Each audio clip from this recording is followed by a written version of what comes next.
Oke, lalu apa sih itu manajemen waktu? Next. Eh, Manajemen waktu adalah upaya yang dilakukan untuk mengelola serta membagi porsi waktu yang dimiliki seseorang. Ya. Seperti yang kita ketahui bahwa waktu memiliki alurnya sendiri dalam melakukan tugasnya gitu. Jadi namanya waktu, nggak ada yang waktu berjalan mundur kecuali kita hanya memikirkan masa lalu saja. Manajemen waktu sendiri sangat sekali diperlukan, terutama untuk kita kaum milenial yang memiliki banyak kegiatan, banyak tugas terkait dengan apa saja yang akan kita lakukan di masa-masa yang akan datang nanti. Nah, oleh karena itu manajemen waktu sangat dibutuhkan terkait sebagai upaya untuk dapat mengelola serta membagi porsi waktu kita agar semuanya dapat terjalan dan terlaksana dengan baik. Next.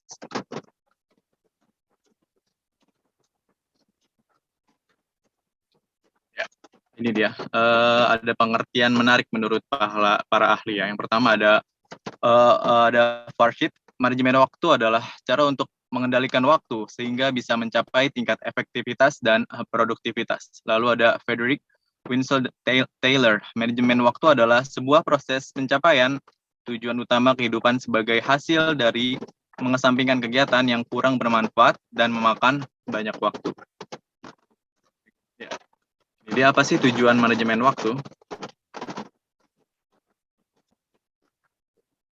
Ya, seperti yang kita ketahui bahwa sebuah alasan dilakukan karena pasti ada tujuannya, dan untuk tujuan manajemen waktu sendiri adalah untuk memilih kegiatan yang menjadi prioritas dan harus dilaksanakan terlebih dahulu agar lebih banyak waktu yang diberikan untuk kegiatan tersebut. Untuk tujuan utama dari manajemen waktu sendiri adalah untuk melakukan pekerjaan secara aktif dan efisien. Efektivitas dalam sebuah pekerjaan bisa dilihat dari tercapainya tujuan atau target yang sudah ditetapkan sebelumnya. Ya, selanjutnya ada apa saja manfaat jika kita bisa memanajemen waktu dengan baik? Ya, tentu saja manajemen waktu sendiri pastinya memiliki manfaat karena seperti yang saya bilang sebelumnya, suatu hal dilakukan pasti karena ada tujuan dan tentu ada manfaat di baliknya. Dan untuk manfaatnya itu sendiri, yang pertama ada hidup lebih teratur dan disiplin.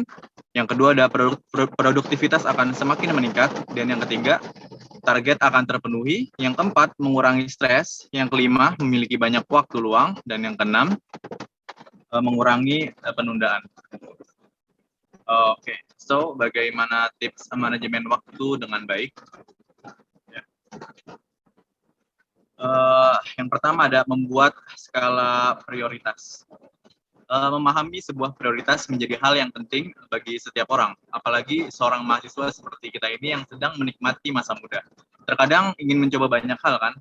Nah, ini yang harus selalu diingat. Sebagai seorang mahasiswa, kita dapat mengikuti berbagai kegiatan dan aktivitas, namun juga harus ingat untuk memahami prioritasnya. Dengan begitu, kita tidak akan membuang banyak waktu pada hal-hal yang tidak terlalu penting.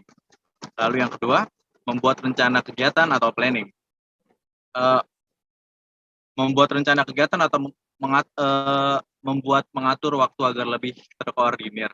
Jika belum terbiasa, membuat planning akan terasa sulit dilakukan. Namun, dengan adanya planning, kita bisa menjadi orang yang lebih disiplin terhadap waktu. Dan mulai sekarang, mari kita biasakan membuat dan menerapkan rencana kegiatan dengan baik, dan hal ini tentunya akan meningkatkan keterampilan manajemen waktu kita. Dampak positifnya adalah manajemen waktu sejak dini akan memudahkan ketika memasuki semester akhir atau bahkan memasuki dunia kerja nantinya. Baik, untuk materi selanjutnya akan disampaikan oleh rekan saya Hamzahas. Kepadanya saya persilakan. Baik, tes suaranya terdengar ya? Terdengar, Hamzah. Oke, materi berikutnya di sini jangan menunda pekerjaan ya. Di mana kita sebagai mahasiswa hilangkan rasa malas sehingga kita tidak mudah menunda pekerjaan. Sekali saja menunda pekerjaan, maka pekerjaan lainnya akan terpengaruh. Hindari bermain sosial media terlalu lama supaya pekerjaan cepat tuntas. Dengan begitu kita dapat segera melakukan kegiatan lain sesuai planning. Jadi untuk ini kita jangan selalu sering untuk menunda pekerjaannya, di mana kita sebagai manusia terkadang sering sekali gitu diberikan tugas oleh dosen, mungkin juga diberikan tugas oleh orang tua. Kalau kita sering menunda-nunda pekerjaan, kemungkinan pekerjaan kita itu bakal numpuk dan merepotkan kita sendiri gitu.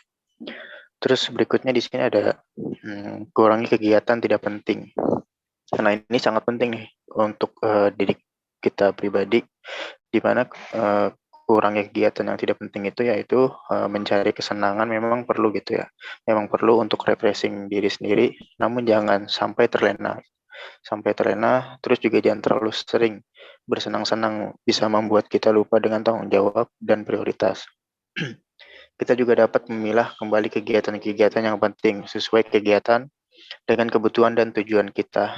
Nah, di sini kan ya kita yang namanya anak muda yang umurnya juga masih di kalangan 20 tahun, pasti teman-teman sering lah ya ingin main sama teman-teman yang lain, sering nongkrong, sering ngobrol-ngobrol, tapi jangan keasikan gitu, karena kegiatan-kegiatan tidak penting ini cukup tidak membuat kita untuk kedepannya lebih baik lagi gitu. Jadi seperlunya aja. Mungkin slide berikutnya, operator. Nah, di sini ada buat target pencapaian ya, di mana target ini sangat penting juga buat kita. Membuat target pencapaian menjadi hal penting dalam manajemen waktu gitu. Dengan adanya target, kita akan semakin fokus pada tujuan yang apa kita inginkan. Nah, kita tidak akan mudah terlena dengan kegiatan-kegiatan yang tidak penting. Bahkan ketika berada di posisi malas pun, kita dapat bergerak untuk menyelesaikan setiap pekerjaan agar target dapat tercapai. Nah, biasanya untuk mencapai target, kita juga harus tetap rutin ya teman-teman ya. Kita juga harus ingat target kita apa dan apa yang harus kita lakukan gitu supaya kita bisa mencapai targetnya. Jangan sampai kegiatan-kegiatan yang tidak perlu itu membuat hambatan target atau cita-cita kita tidak tercapai. Slide berikutnya. Nah, di sini ada kutipan ya. Setiap orang semua sama, memiliki 24 jam dalam satu hari. Namun kesuksesan ditentukan oleh seberapa baiknya kamu memanfaatkan waktumu. Ini lumayan cakep nih kutipannya. Oke, mungkin materi dari kita sekian. Saya kembalikan ke moderator. Terima kasih Hamzah dan juga Aji atas pemaparan materinya, sharing ilmu kepada teman-teman yang ada di sini. Selanjutnya kepada teman-teman maupun anggota bisa memberikan pertanyaan dan juga bisa sharing ya terkait dengan manajemen waktu, bagaimana pengalaman kalian dalam manajemen waktunya, bagaimana caranya biar kita bisa memanfaatkan waktu sebisa mungkin, sebaik mungkin, seperti apa bisa sharing, dan juga jika ada yang mau bertanya silakan bertanya kepada anggota semuanya. Apakah tugas-tugasnya harus selesai hari apa, jam berapa, harus hamin berapa gitu ya. Jadi jurnal itu benar-benar penting ya untuk kita para milenial, apalagi kalau yang sehari-harinya sibuk kayak teman-teman kita yang organisasi nih, kayak bagus banget sih, efektif banget gitu. Makasih ya Kak Ala untuk tipsnya. Dan untuk teman-teman yang lain, kalau misalnya ada tips lain nih yang lebih bukan lebih bagus sih, atau tips lain lah gitu dalam manajemen waktu, bagaimana sih caranya gitu. Terus dari sisi apa ya namanya kesehariannya gitu, bagaimana, boleh banget di sharing. Dari anggotanya juga boleh di sharing. Silakan. Ini ada yang raise hand nih Kak. Oh iya, siapa tuh? Kak Rohman mungkin boleh on mic atau on cam. Oh iya, silakan Kak Rohman kalau mau sharing lagi. Oke, Kak, suara saya terdengar nggak? Terdengar, Kak. Oke, sebelumnya perkenalkan, nama saya Rohman dari Universitas Terbuka ya Kak ya. Di sini mau sharing-sharing aja sih kayak terkait manajemen waktu gitu. Dimana Saya kan kuliah sambil kerja ya, kayak kuliah di Universitas Terbuka dan saya juga sambil kerja gitu. Saya ngambil kelas karyawan di Universitas Terbuka. Nah, di sini benar-benar saya belajar banget yang namanya uh, manajemen waktu gitu ya. Manajemen waktu, membagi waktu antara kuliah dengan pekerjaan gitu. Nah, biasanya itu sangat bentrok ya antara pekerjaan dan kuliah gitu, di mana tugas kuliah numpuk dan tugas pekerjaan juga numpuk. Nah, yang saya lakukan untuk solusinya yang sedang saya jalankan ya sekarang ya. Saya jalankan, pertama saya buat di mana mungkin sama kali ya dengan Kak Mutiara gitu ya untuk membuat jurnal. Tapi di sini saya punya buku di mana buku itu adalah buku diary terkait kegiatan saya untuk kedepannya seperti apa gitu. Terus yang kedua, saya mempunyai kalender di kamar. Saya punya kalender tentang beberapa aja saya bakal melakukan kegiatan gitu. Biasanya saya membuat timeline sih ya, untuk mencapai target saya supaya nanti kegiatan-kegiatan di kuliah atau kegiatan-kegiatan atau tugas-tugas yang ada di pekerjaan itu berjalan dengan baik dan sesuai dengan yang saya inginkan gitu ya. Biasanya saya kasih prioritas ya antara tugas kuliah dan pekerjaan gitu. Itu sih Kak dari saya. Terima kasih Kak. Iya, makasih banyak ya Kak Rohman buat tipsnya mengenai timeline, terus ada diary juga, dan juga Kak Rohman ini kerja juga ya, jadinya mungkin sehari-harinya rada padat gitu ya Kak, jadinya perlu banget buat manajemen waktu gitu. Untuk yang lain juga kalau yang mau sharing lagi boleh, kalau misalnya ada yang bagi-bagi quotes juga boleh banget, atau mau ngasih pandangan kita terhadap waktu itu kayak gimana juga boleh ya. Iya Kak, di Zoom ini kebetulan kita ada limitnya gitu ya, tinggal 3 menit lagi. Mungkin bisa kali ya kita dokumentasi bersama gitu ya. Oh iya, boleh Kak Ala, biar langsung aja ya. Oke, mungkin teman-teman yang bisa on cam dipersilakan ya untuk on cam. Ya, nggak apa-apa Kak kalau misalnya nggak bisa on cam. Udah hadir aja udah bagus banget Kak. Apalagi tadi udah sharing ke kita kan. Oke, silakan mungkin siapa yang mau dokumentasi. Oke. Sepertinya nggak ada yang mau on cam lagi ya. Langsung aja kali ya kita SS sebentar.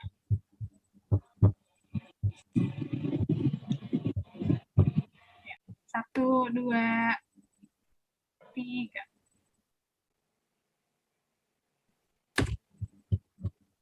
Oke, satu lagi kali ya Kak. Satu, dua, tiga. Oke, udah. Oke, makasih Kak Ala. Gimana jadinya atau mau ada yang sharing lagi? Dari kelompok kami mungkin cukup sekian, mungkin dari ilmu-ilmu yang atau pengetahuan yang kita sampaikan semoga bisa bermanfaat buat teman-teman semuanya. Untuk hari ini, untuk teman-teman yang datang, join di meeting kita kali ini, makasih banyak banget.